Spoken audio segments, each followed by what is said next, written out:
Welcome back to your YouTube channel. അപ്പോൾ ഇന്നത്തെ video എന്ന് പറയുന്നത് ഒരു ഔട്ട്ഫിറ്റ് ഫ്രം സ്ക്രാച്ച് ഒന്നോ മോം ഡോക്ടർ കോംബോ ഒന്നോ അല്ലെങ്കിൽ എന്താ ഒരു productive day in my life എന്ന് പറയാൻ ഡേ ഇപ്പോൾ ഹാഫ് ഡേ ആയി, ഉച്ച 2 മണിയായിരിക്കുന്നു കേട്ടോ. എനിവേ വോട്ടെവർ, നമുക്ക് വീഡിയോയിലോട്ട് പോകാം.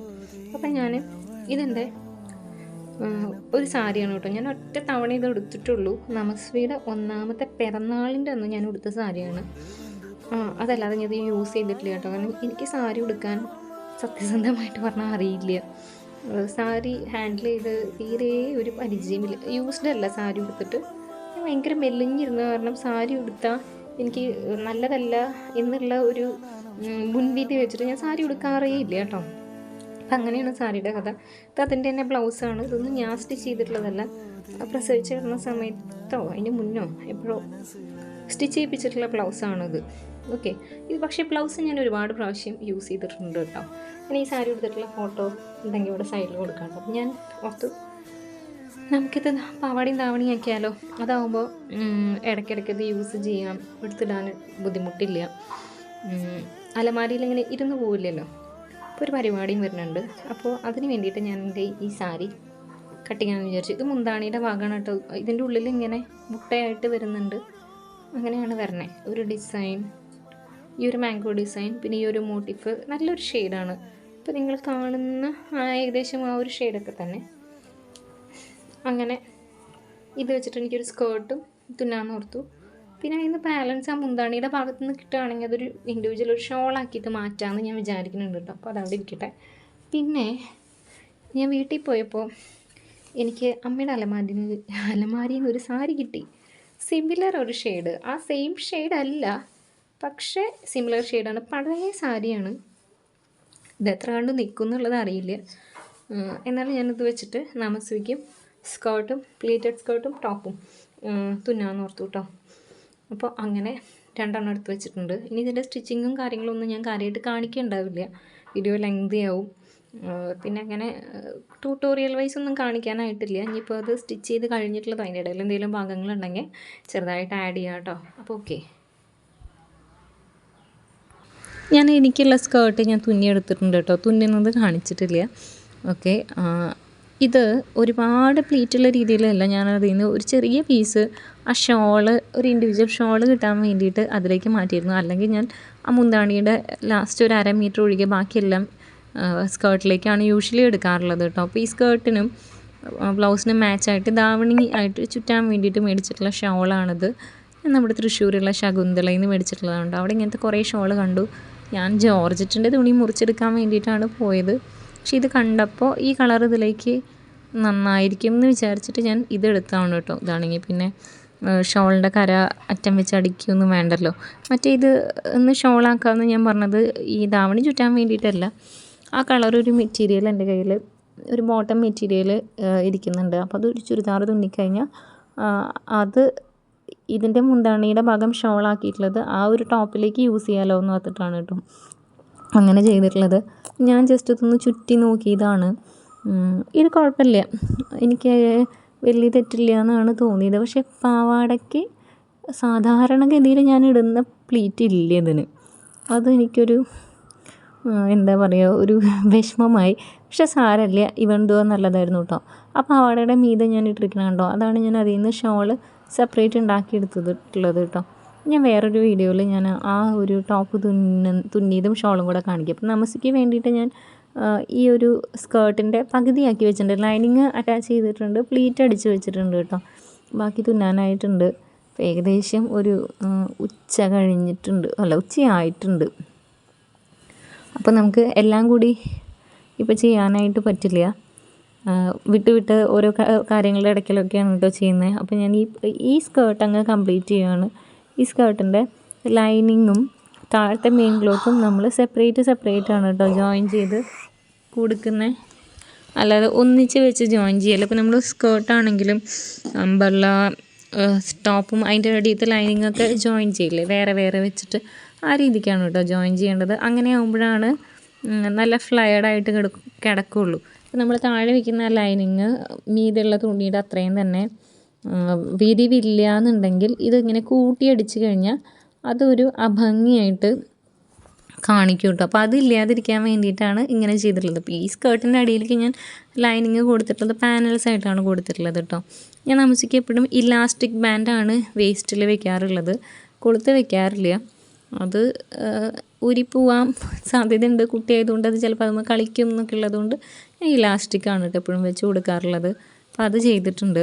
ഇനി ഞാൻ ഇവൾക്ക് ആ സാരിയിൽ ഒരുപാട് സ്റ്റെയിനും കാര്യങ്ങളൊക്കെ ഉണ്ടായിരുന്നു കേട്ടോ. അപ്പോൾ അത് സാധാരണ ഞാനിങ്ങനെ സാരി വെട്ടിയിട്ട് കുട്ടികൾക്ക് പാവാടയും ബ്ലൗസ് അടിക്കുമ്പോൾ 2 എണ്ണം ചെയ്യാറുണ്ട്. അനിയത്തിയുടെ കുട്ടിക്കും നമസ്ക്കും വേണ്ടി ചെയ്യാറുണ്ട്. അപ്പോൾ ആ എൻറ്റയർ സാരി നമുക്ക് യൂസ് ആവും. പക്ഷേ ഇതിൽ കുറേ കറയും കാര്യങ്ങളൊക്കെ ഉണ്ടായിരുന്നതുകൊണ്ട് അതങ്ങനെ ചെയ്യാൻ പറ്റിയില്ല. അപ്പോൾ അതിൽ നിന്ന് കിട്ടിയ നല്ല പീസ് ഞാൻ ഒരു 1.5 മീറ്റർ മുറിച്ചെടുത്തിട്ട് അവൾക്കൊരു ചെറിയ ഷോളിന് വേണ്ടി മാറ്റി വെച്ചിട്ടുണ്ട് കേട്ടോ. പിന്നെ ഞാൻ ബ്ലൗസ് തുന്നാനെടുക്കുന്നത് ഈ മുന്താണിയുടെ പീസാണ്. ഇത് കുറച്ച് റിസ്ക്കിയാണ്. അവിടെ ഒരു ചെറിയ പിന്നൽ ഞാൻ കണ്ടിരുന്നു. എന്നിരുന്നാലും തുന്നി നോക്കാമെന്ന് ഓർത്തിട്ട് നല്ല ഭംഗിയുള്ള സരിയാണ് ഇതിൻ്റെ. അപ്പോൾ അത് തുന്നി നോക്കാമെന്ന് ഓർത്തിട്ട് ഞാൻ എടുത്തതാണ്. ഞാനൊന്ന് വലിച്ചൊക്കെ നോക്കിയായിരുന്നു, പക്ഷേ അപ്പോൾ പ്രശ്നമൊന്നും ഇല്ലായിരുന്നു കേട്ടോ. പക്ഷേ അതൊരു റോങ് ഡിസിഷൻ ആയിരുന്നു. ഓക്കെ, അപ്പോൾ അതാ ഞാൻ ഷോള് കംപ്ലീറ്റ് ചെയ്തെടുത്തിട്ടുണ്ട് കേട്ടോ. നമ്മുടെ ഹൈറ്റ് പോർഷൻ എന്നുള്ള കര കട്ട് ചെയ്തെടുത്തിട്ട് ഈ 1.5 മീറ്ററിലേക്ക് ഒരു സൈഡിൽ ഓൾറെഡി കരയുണ്ട്, ബാക്കി 3 സൈഡിലും വെച്ച് അടിച്ചു കൊടുത്തു. ഇനി ഞാൻ ഇത് നമസ്ക്കും താവണി തന്നെ ചുറ്റിച്ചാലോ എന്ന് വിചാരിച്ചിട്ട് അതൊന്ന് പ്ലീറ്റ് പിടിച്ചിട്ട് അയൺ ചെയ്യാണ് കേട്ടോ. ഞാൻ എന്നിട്ട് ധാവണിയായിട്ട് ചുറ്റിയില്ല, അതിന് വേണ്ടിയിട്ട് ഞാൻ ജസ്റ്റ് ഒന്ന് പ്ലീറ്റ് പിടിച്ച് അയൺ ചെയ്ത് എടുത്തു. അത് അത്രയേ ഉള്ളൂ.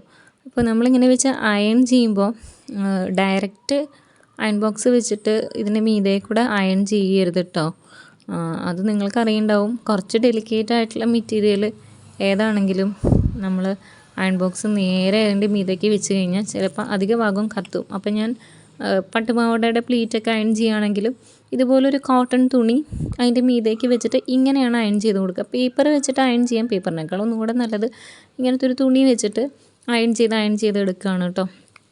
അപ്പോൾ ഞാൻ ഈ ഫ്രണ്ടിലേക്കുള്ള പ്ലീറ്റൊക്കെ വെറുതെ പിടിച്ച് അയൺ ചെയ്യുന്നുണ്ട്. പക്ഷേ ഞാൻ ഈ രീതിക്കല്ല ഇത് യൂസ് ചെയ്തത്. പക്ഷേ വീഡിയോ എടുത്ത സമയത്ത് അതിങ്ങനെ ചെയ്ത് നോക്കി. ഇതൊരു ട്രയൽ ആൻഡ് എറർ ആണല്ലോ.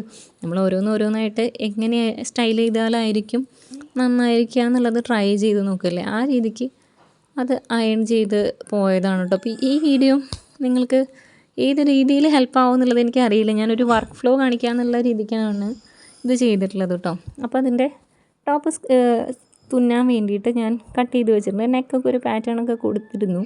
ഈ ടോപ്പ് റെഗുലർ ഒരു ഇറക്കത്തിലാണ് ഞാൻ കട്ട് ചെയ്തിട്ടുള്ളത്. ഞാൻ ഓർത്ത് നോക്കി ബ്ലൗസായിട്ട് തുന്നിയ അവൾക്ക് കുറച്ചും കൂടെ കഴിഞ്ഞാൽ, അതായത് ഒരു അരമണിക്കൂർ 1 മണിക്കൂർ കഴിയുമ്പോഴത്തേക്കും എനിക്ക് ഷോൾ വേണ്ട, അത് വേണ്ട, ഇത് വേണ്ട എന്നൊക്കെ പറയാം. അപ്പോൾ അങ്ങനെയാണെങ്കിൽ ഈ ടോപ്പ് സ്കേർട്ടിൻ്റെ ഉള്ളിലേക്ക് ഇൻ ചെയ്ത് കൊടുത്തിട്ട് അങ്ങനെ തുന്നാലോ എന്ന് വിചാരിച്ചിട്ട് അത് കട്ട് ചെയ്ത് വെച്ചു. എന്നിട്ട് നമ്മൾ ഉച്ചയ്ക്ക് ഇവിടെ അയ്യപ്പൻകാവ് അമ്പലത്തിൽ പൂരാണ് കേട്ടോ. അപ്പോൾ അവിടേക്ക് ഭക്ഷണം കഴിക്കാൻ വേണ്ടിയിട്ട് ഉച്ചയ്ക്ക് പോകുന്ന വഴിയാണ് കേട്ടോ അത്. അപ്പോൾ ഉച്ചയായിട്ടുണ്ട്, നമ്മുടെ പണികൾ കഴിഞ്ഞിട്ടില്ല. സാറ്റർഡേ ആണ്, സൺഡേ ആണ് നമുക്ക് പരിപാടി ഉള്ളത് കേട്ടോ. അപ്പോൾ ഇനി പോയി വന്നിട്ട് വേണം നമസ്തിയുടെ ബ്ലൗസ് സ്റ്റിച്ച് ചെയ്യാൻ വേണ്ടിയിട്ട്. എൻ്റെത് ചെയ്ത് കഴിഞ്ഞിരിക്കുന്നു, സ്കേർട്ട് തുന്നി കഴിഞ്ഞിരിക്കുന്നു. അപ്പോൾ അതൊക്കെ കഴിഞ്ഞിട്ട് ഇനി ഇവിടുന്ന് പോയി വന്നിട്ട് വേണം കേട്ടോ. അപ്പോൾ ഇവിടെ നമ്മൾ ഭക്ഷണം കഴിക്കാൻ വന്നപ്പോൾ ഗ്രൗണ്ടിൽ നിന്ന് എടുത്ത വീഡിയോ ആണ് ഞാനിത്. 2-3 ആനയുണ്ട് കേട്ടോ. ഇവിടെ ഒരാനയുണ്ട്, അതിൻ്റെ ഇപ്പുറത്ത് 2 ആനകൾ വേറെയുണ്ട്. അങ്ങനെ മൊത്തം നമ്മൾ 3 ആനേനെ കണ്ടു. അത് കഴിഞ്ഞ് ഫുഡ് കഴിക്കാൻ പോയി. അതിന് മുന്നേ ഞാൻ ആ ഡ്രസ്സിലേക്ക് മാച്ചിങ്ങായിട്ട് നമസ്ക്ക് വേണ്ടിയിട്ട് മാച്ചിങ്ങായിട്ട് വളയൊക്കെ നോക്കിയായിരുന്നു കേട്ടോ. വള വാങ്ങി, പക്ഷേ ഇവിടുന്ന് പോകുമ്പോൾ അത് ഇടാൻ പറഞ്ഞിട്ട് പോയിട്ടോ. ഇത് രാത്രി എടുത്തതാണ്. ഞാൻ ടോപ്പൊക്കെ തുന്നി കഴിഞ്ഞതിന് ശേഷം ഒരു 7 മണി 7:30 ആയിട്ട്, സാറ്റർഡേ ഒരു 7:30 ഒക്കെ ആയിട്ടുണ്ട്. ഞാൻ കൊളുത്ത് വെച്ച് കൊടുക്കുകയാണ്. അപ്പോൾ ഞാനിത് തുന്നിയപ്പോഴേ ഞാൻ ശ്രദ്ധിച്ചിരുന്നു. അപ്പോൾ ഞാനിവിടെ ബട്ടണും മൈയും വെക്കാൻ വേണ്ടിയിട്ട് തുണിയിലേക്ക് ഒട്ടും പ്രഷർ വരണ്ട എന്നുള്ള രീതിയിലാണ് ഇതിൻ്റെ ഹുക്കും ഐയും പ്ലേസ് ചെയ്യാനായിട്ട് പോണത്. അതായത് ക്ലോത്തിൽ തന്നെ നമ്മൾ ബട്ടൺ ഹോൾ തുന്നുന്നില്ല, പകരം മെറ്റാലിക് ഐ ഉണ്ടല്ലോ, ഇത് കണ്ടോ, ഞാനിപ്പോൾ കുറച്ച് ബലം കൊടുത്തപ്പോഴത്തേക്ക് അത് കീറി. പക്ഷെ അത്ര ഈസിലി കീറിയില്ലായിരുന്നു. ഓക്കെ, ഇനിവേ ഞാനത് നമ്മുടെ ഈ ഹുക്കും ഐയും തുന്നി കൊടുക്കുന്നുണ്ട് കേട്ടോ. ഞാൻ സാധാരണ ഈ ഐ വെച്ച് ഇപ്പം ഞാൻ കുടുക്കാണ് തുന്നുന്നത്. നോർമലി കുടുക്ക് തുന്നുന്ന പോലെ ഞാൻ കുറച്ചുകൂടി നീറ്റാവാൻ വേണ്ടിയിട്ടൊരു ഹോള് കൊടുത്തിട്ട് കുടുക്ക അതിൻ്റെ ഉള്ളിൽ ഇറക്കി വെച്ചിട്ട് തുന്നാറുണ്ട്. ഇതിൽ ഞാൻ അങ്ങനെയും ചെയ്യണില്ല, അത്രയും പോലും ആ തുണിയിൽ അധികം ഹോളും കാര്യങ്ങളും വരണ്ട, തുണിക്കൊരു പ്രഷർ വരണ്ട എന്ന് വെച്ചിട്ട് പുറത്ത് വെച്ചിട്ട് തന്നെയാണ് കേട്ടോ തുന്നി കൊടുക്കുന്നത്. തുണിയിലേക്ക് വലിയ റിസ്ക് എടുക്കണ്ടെന്ന് വിചാരിച്ചിട്ട് തന്നെ ഞാൻ കുറച്ചധികം പ്രിക്കോഷൻസ് എടുത്തിരുന്നു. പക്ഷേ യൂസൊന്നും ഉണ്ടായില്ല എന്ന് വേണം പറയാൻ. ഓക്കെ, ഇനി ഞാൻ ഈ അയ്യ വെക്കണത് നിങ്ങൾക്ക് അറിയുണ്ടാവും, നിങ്ങളും ചിലപ്പോൾ ഇത് യൂസ് ചെയ്യുന്നുണ്ടാവും. സാധാരണ ഞാൻ കുട്ടികളെ ഫ്രോക്കിലൊക്കെ ഈ അയ്യ വെച്ച് കൊടുക്കാറുണ്ട്. പക്ഷേ ഒരിക്കലും ബ്ലൗസിൻ്റെ ഹുക്കിലോ പട്ടുപാവാടയുടെ ഹുക്കിലോ ഒന്നും ഇങ്ങനത്തെ ഈ ഹുക്കിൻ്റെ കൂടെ തന്നെ നമുക്ക് മേടിക്കാം. കൂടെ തന്നെ എന്ന് വെച്ചാൽ കോംബോ ആയിട്ടല്ല, വേറെ സെപ്പറേറ്റ് മേടിക്കണത്. ആ മെറ്റാലിക് ആയി ഞാൻ യൂസ് ചെയ്യാറില്ല കേട്ടോ. അപ്പോൾ അത് ഞാൻ ഈ ഭാഗത്ത് തുന്നി കൊടുക്കുന്നത് എങ്ങനെയാണെന്ന് വെച്ചാൽ കംപ്ലീറ്റ്ലി ഇതുപോലെ നമുക്ക് മുട്ടിയിരിക്കണം ഇതിൻ്റെ എഡ്ജ്. അപ്പോൾ ഈ അയ്യ കംപ്ലീറ്റ്ലി ഇതിൻ്റെ ബാക്ക് സൈഡിലോട്ട് വരണം കേട്ടോ. ആ രീതിക്കാണ് ഞാനിത് തുന്നി കൊടുക്കുന്നത്. അങ്ങനെ ആകുമ്പോൾ കുടുക്കിട്ട് കഴിഞ്ഞാൽ ഈ 2 പോർഷൻ ഉണ്ടല്ലോ ബാക്ക് സൈഡിലെ 2 ലെഫ്റ്റ് റൈറ്റ് പോർഷൻസ് ഇങ്ങനെ ഒരൊറ്റ ലൈൻ പോലെ നമ്മുടെ ഫിറ്റിങ് കറക്റ്റ് ആണെങ്കിൽ ഒരു ലൈൻ പോലെ നന്നായിട്ട് വരും കേട്ടോ. അപ്പോൾ അങ്ങനെ വരും. അപ്പോൾ തുണിയിലോട്ട് അധികം പ്രഷർ വരില്ല എന്നുള്ള രീതിക്ക് ഞാനത് തുന്നി കൊടുത്തു, ജസ്റ്റ് ഇട്ടും കൊടുത്തു. ബാക്ക് സൈഡ് ഇത് എങ്ങനെയാണ് വരിക, അവൾ ഇങ്ങനെ ഓരോ ഗുഷ്ടി കാണിക്കുന്നതുകൊണ്ടാണ് ആ ലൈനായിട്ട് കാണുന്നത് കേട്ടോ. പക്ഷെ ഇങ്ങനെയൊക്കെ കാണിച്ചതിൻ്റെ പേരിൽ ആ ബ്ലൗസ് കീറുകയും ചെയ്തു കേട്ടോ. ഞാൻ പിന്നെ ധാവണിയായിട്ട് ചുറ്റി ജസ്റ്റ് ഇങ്ങനെ നോക്കിയായിരുന്നു. അത് പാവാടയുടെ ഉള്ളിലേക്ക് ഇൻ ചെയ്ത് കൊടുത്തിട്ടും അപ്പോൾ ഈ ഒരു ട്രയൽ റൺ കഴിഞ്ഞപ്പോഴേ അത് കീറിയിരിക്കണം. അപ്പോൾ പിന്നെ നമുക്കിനി ഈ ബ്ലൗസ് യൂസ് ചെയ്യാൻ പറ്റില്ല, വിശ്വസിച്ചിടാൻ പറ്റില്ല കേട്ടോ. 2 കീറൽ വന്നു. അവിടെ ഞാനിങ്ങനെ മെഷീനിൽ ജസ്റ്റ് ഇങ്ങനെ നമ്മൾ ഇങ്ങനെ തുന്നി കൊടുക്കില്ലേ, ആ രീതിക്ക് തുന്നി കൊടുത്തു കേട്ടോ. പക്ഷേ കുറച്ചധികം ഒരു ഉച്ച വരെ നമുക്ക് നിൽക്കേണ്ടതായതുകൊണ്ട് ഈ ഡ്രസ്സ് ഇട്ട് പോയി കഴിഞ്ഞാൽ ചിലപ്പോൾ ഒന്ന് സ്ട്രെച്ച് ചെയ്യുകയോ എന്തെങ്കിലും ചെയ്ത് കഴിഞ്ഞാൽ ഇത് കീറും കേട്ടോ. അപ്പോൾ ഞാനിത് പതുക്കെ മാറ്റി വെച്ചു. ഇപ്പം ഒരു 8:30 ആയിട്ടുണ്ട്. നമുക്ക് ഇനി ഇതിന് വേറെ ബ്ലൗസ് തുന്നാതെ ഓപ്ഷനില്ല കേട്ടോ. അപ്പോൾ ഞാൻ ബാക്കിയുള്ള ക്ലോത്തുനിന്ന്, അതായത് ആ കറയുള്ള സൈഡും അതല്ലാതൊക്കെ മാറ്റി വെച്ചിട്ടുണ്ടായിരുന്ന സൈഡിൽ നിന്ന് എടുത്തിട്ട് തുന്നിയിട്ടുള്ളതാണ് ഈ ഒരു ചെറിയ ബ്ലൗസ്. അപ്പോൾ ഇതിലൊരു ചെറിയ പാറ്റേൺ കൊടുത്തിട്ട് തുന്നിയിട്ടോ. ബാക്കിലൊരു ബട്ടർഫ്ലൈ ഷേപ്പിലാണ് ഇത് വരണേ. നല്ല ഡീപ്പായിട്ടുള്ള ബാക്കാണ് കേട്ടോ. ഇത് രസം ഉണ്ടാവുമെന്ന് വെച്ചിട്ട് ഒരു 10-12 ഇഞ്ച് ലെങ്ത് ടോപ്പിന് മൊത്തത്തിലുള്ളൂ. 12 ഇഞ്ച് കഷ്ടി അത്രയേ ഉണ്ടാവുള്ളൂ. ഒരു ക്രോപ്പ് ടോപ്പ് പോലെ നിൽക്കുന്ന രീതിക്ക് കേട്ടോ.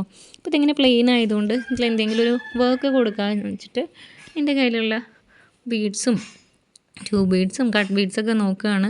അപ്പോൾ ഒരു വയലറ്റ് ഷെയ്ഡ് നമ്മുടെ അടുത്തുണ്ട്. അപ്പോൾ ഇത് എടുക്കാം നമുക്ക്.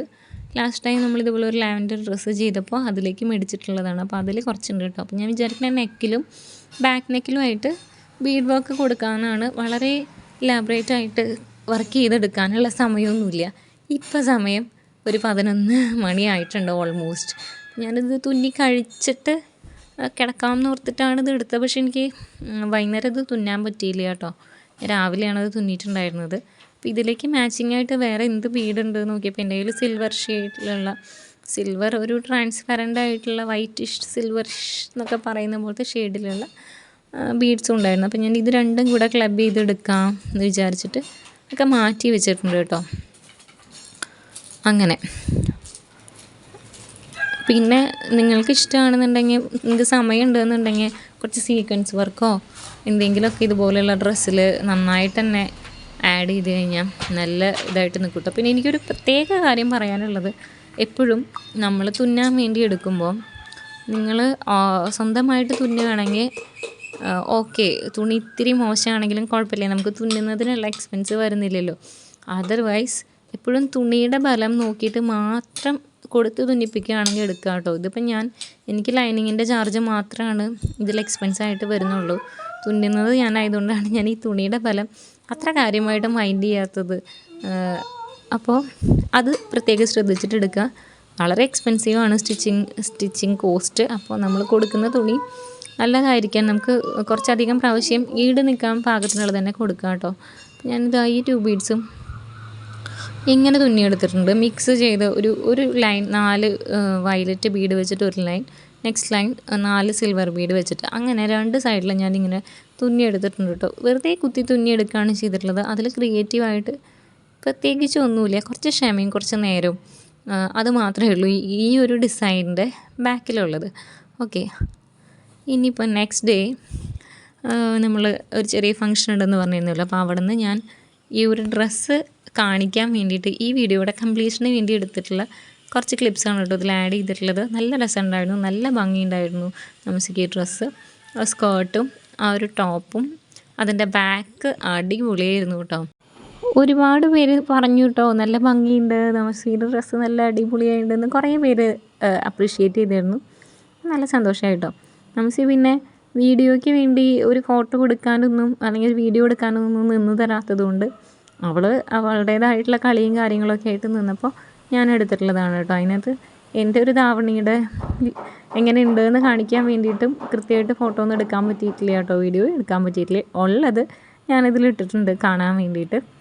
അപ്പോൾ ഇതാണ് നമ്മുടെ എന്താണ് ഔട്ട്ഫിറ്റ് ഫ്രം സ്ക്രാച്ച് എന്ന് വേണമെങ്കിൽ പറയാമല്ലോ. ഇതിൽ സ്റ്റിച്ചിങ് ഞാൻ ഇൻക്ലൂഡ് ചെയ്തിട്ടില്ല, എന്നാലും ഞാൻ നമ്മുടെ കയ്യിലുള്ള സംഗതികൾ വെച്ചിട്ട് തന്നെ പഴയ ഇതൊക്കെ റീയൂസ് ചെയ്യാനുള്ള ഒരു ഐഡിയ തരണമെന്ന് വിചാരിച്ചിട്ടുണ്ടായിരുന്നു. അത് വർക്ക് ആയിട്ടുണ്ട് എന്ന് വിചാരിക്കുന്നു. വീഡിയോ നിങ്ങൾക്ക് ഇഷ്ടപ്പെട്ടിട്ടുണ്ട്, ഡ്രസ്സ് നിങ്ങൾക്ക് ഇഷ്ടപ്പെട്ടിട്ടുണ്ട് എന്നുണ്ടെങ്കിൽ ഒന്ന് ലൈക്ക് ചെയ്തിട്ട് സപ്പോർട്ട് ചെയ്യാം കേട്ടോ. Thank you.